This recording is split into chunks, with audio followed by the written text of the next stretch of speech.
How you guys doing? Good. Well, guys, I was born this way, and there's no medical reason why that happened. My brother and my sister were born with arms and legs, and sometimes in life, things happen that don't make sense.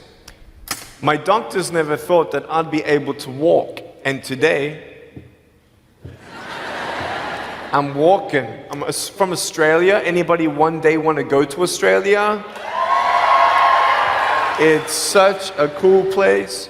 And I now live in LA. I'm a Southern California boy. So I only live about 4 hours from here. And today I'm going to tell you, man, I love freaking people out. One day I'm in a car. I'm in the front seat. I'm not driving, of course. Can you imagine if I'm driving a car? They reckon they can put a joystick, that thing that controls my wheelchair, we can put that in a car. Like, how fully sick is that? Like, imagine if I get pulled over by the cops. Can I have your driver's license, please? Yeah, but it's over there, you're gonna have to get it. Imagine if I'm in big trouble. Put your hands up! Get out of your car!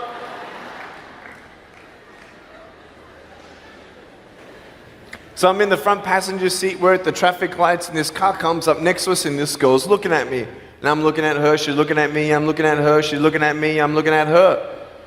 All she sees is my head, right? She has no idea that I have no arms, no legs. So I'm thinking, cool.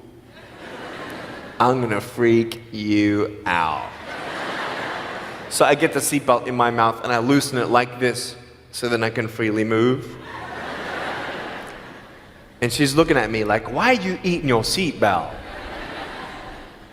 So I pull it, the belt is loose, I can move. Now she's looking at me, full 100% attention and focus. Now just imagine all you see is my head, all right? You might want to put up your hand up to your face to cut off the rest of my body, all right? So you can really see the effect. So just, that's it, exactly. Here we go, ready? I just did this.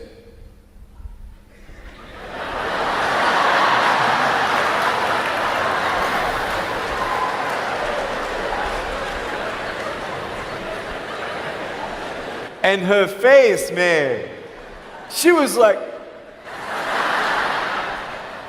she nearly ran the red light, man. It was so good.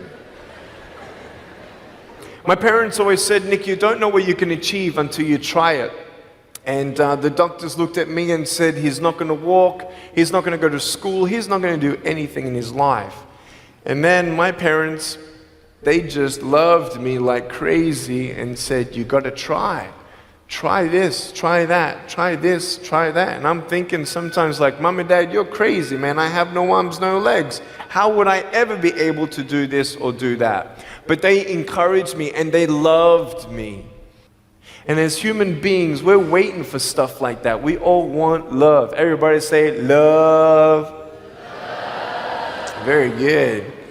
We all want love, and I went to school, and I wanted to be cool. You go to school, and you want to be accepted, and so you see these guys, and you're like, oh man, everyone swears like every third sentence, F this and F that and F and this and F.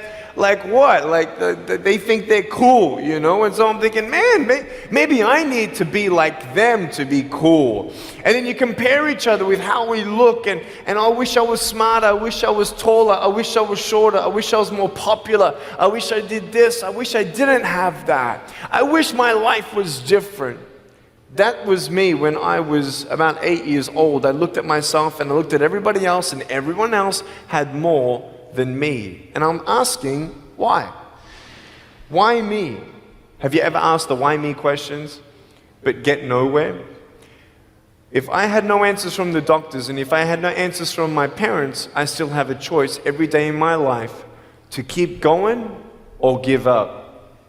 You see this book up here? This is my favorite book in the whole wide world. This is my favorite book, the Bible. And here I am.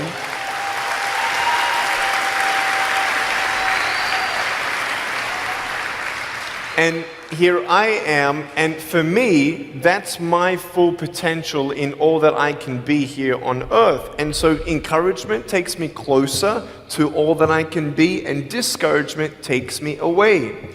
You see, it only takes 3 seconds for someone to tease me when I was at school and just say, hey, you're ugly. Yeah, you can't do this and you can't do that. And some of you thinking like, man, seriously? You had kids picking on you? Like, how heartless are those kids? Picking on me with no limbs, like, you would probably say, well, I'm not that bad. I wouldn't pick on a kid with no limbs. But why would you pick on anyone? Well, because it's fun. It's just culture. Okay, we'll get to that. But for me facing all that stuff, I'm getting these seeds. Everybody say seeds. S-E-E-D-S, seeds. Have you seen the pictures of the sequoia reds up here in California? These huge trees, like some of the trunks could be as nearly big as this room. I've seen those photos where they've actually dug out a tunnel in a trunk of a tree. You can drive a full-size SUV right through it. That all started with a little seed. If you leave a seed of lies in your heart and in your mind and you don't know the truth, if you don't know the truth, you will die with the lie. I started dying because I started believing what I was told. I want you to know the 3 things that I needed to come to in my life is the truth of my value, the truth of my purpose, and the truth of my destiny. I want you to know something. In our mind, we put ourselves down all the time. I want to ask you today, do you think I'm cool enough to be your friend? But I don't swear, I don't use the F-bomb. Am I still cool enough to be your friend? But I don't tease people. Am I still cool enough to be your friend? But I have no arms, no legs. Seriously.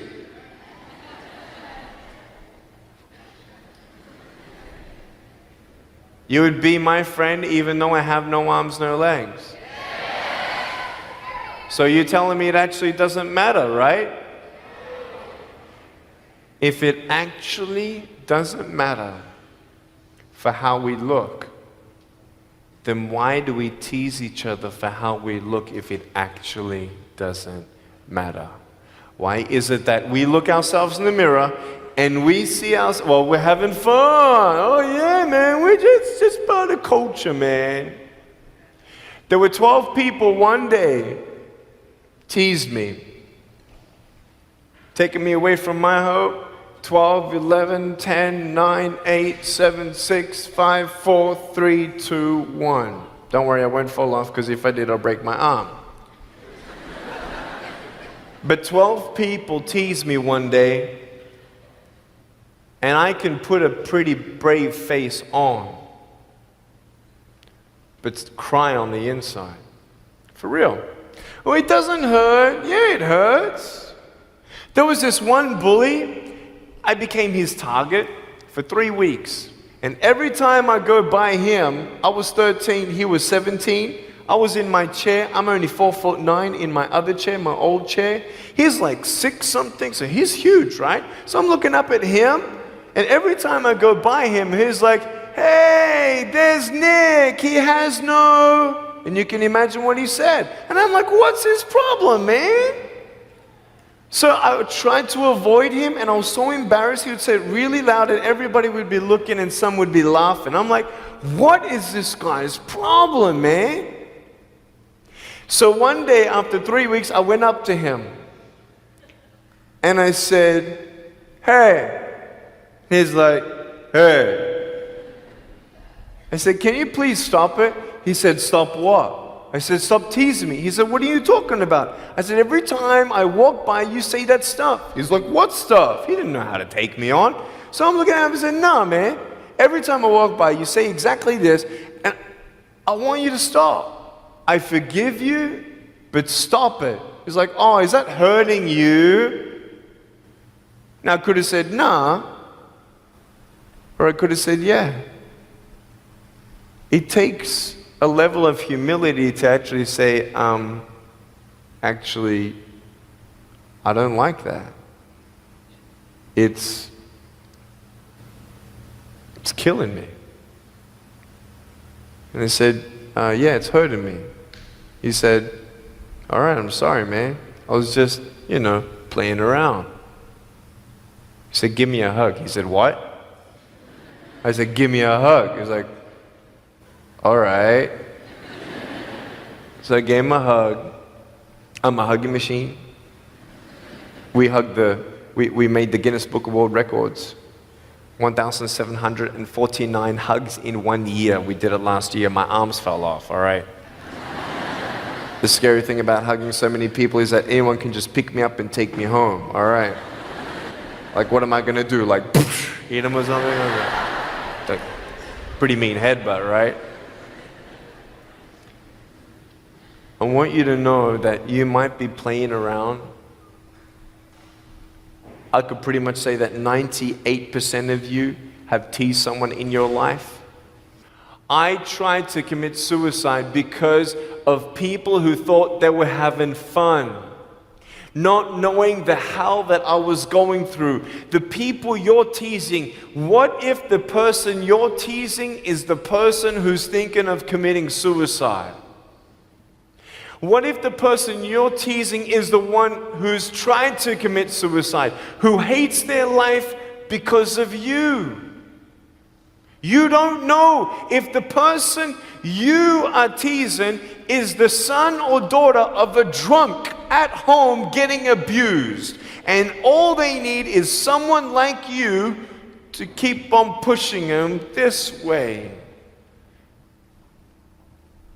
We need hope. So find something else to do. Find positive things in your own life. I don't care about how you look. I will never, ever, ever tease you. I will never tease you. I could tease you. I could be tough. People thinking that bullying is tough. It ain't tough. My wheelchair, this is tough. This thing, man. I'll tell you something. You ready? This wheelchair. This thing's so tough. When my friend built this for me, he said, you're gonna love it. I said, what, does it go fast? He said, no, but it's tough. And I said, well, what do you mean? He said, you'll find out. The torque in these motors at the bottom, at the back, this thing, if someone's holding it, I'm telling you, it can go 90 degrees. I went 80 degrees up, all right? Someone's holding me to make sure I don't tip back. My wife, she loves shopping with me because she just jumps on the back and we go shopping. Like, she just shops and shops because she doesn't drop, right? We just go and do it. It's fun. Now, what I tried one day to do, you'll never believe me, maybe you will, just know that every word that comes out of my mouth is not an exaggeration. One day, I needed to move a car. So I got my wife to put my car, my 66 Chevelle, in neutral. It's a 2.5-ton car. And I backed it back with this thing. Just like this, like nothing. This thing is tough. Guess what? The definition of tough means it's strong. To show your strength, you need to do something that's difficult. I would sound so stupid if I said, hey guys, I got a Matchbox car one day and I got some fishing line and I towed that Matchbox car all around all day. How tough is my BMW? That's stupid. That's the same thing with bullying. You think you're tough? You're trying to show your strength? That's not your strength. Let me come back in 10 years and let me get your anyone have a 3-year-old nephew? Anybody have a 3-year-old nephew? Cool, put your hands down.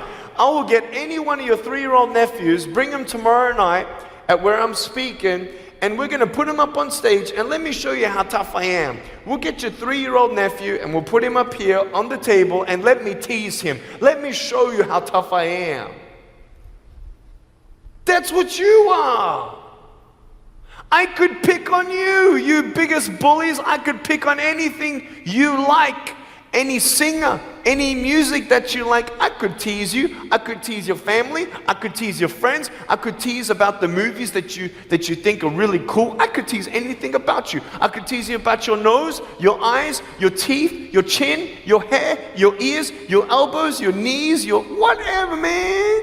I can tease you about anything. It ain't hard, just like you can tease me. You want to know what tough is? Go to the people you teased and say sorry. You want to know what tough is? Go up to the people who still tease you and say, hey, stop it. I forgive you, but please stop it. That's tough. I want you to know something, the truth of who you are. I don't care what job you get. I don't care. I don't care how smart you are, everyone. I don't care. I don't care. I love you and I believe in you.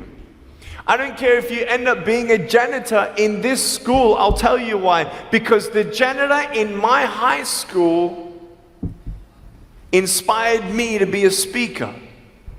He changed my life.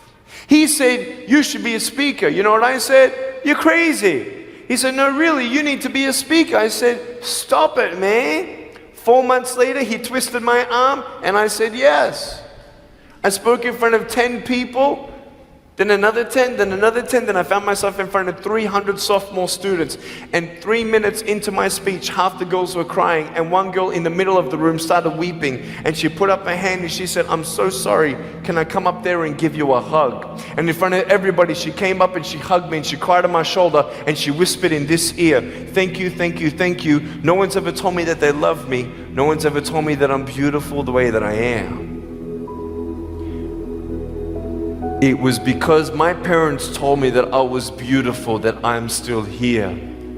Some of you don't have those parents, and that's why I'm here. I love you and you're beautiful just the way you are. Never, ever give up.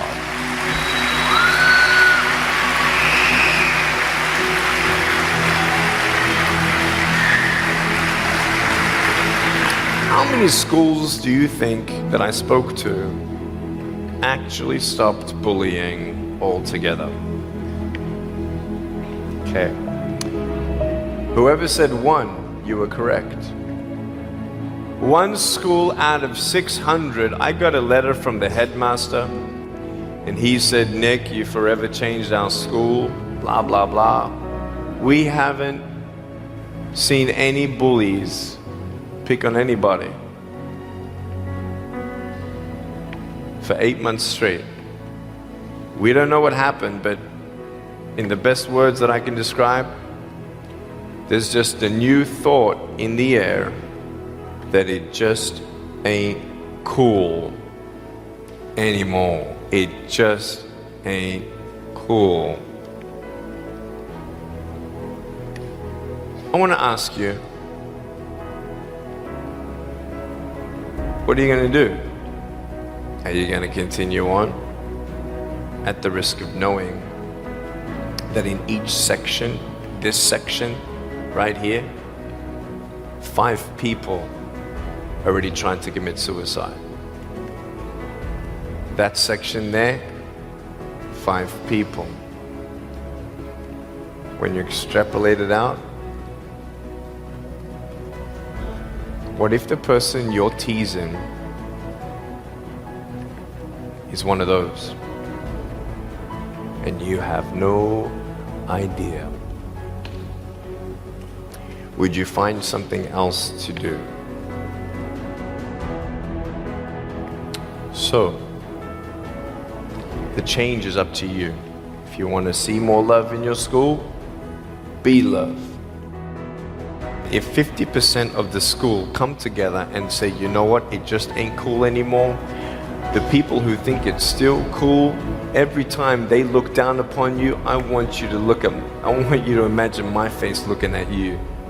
Because I'm telling you, everyone you're teasing is my brother and my sister. And you're my brother and you're my sister. And I'm asking you to stop.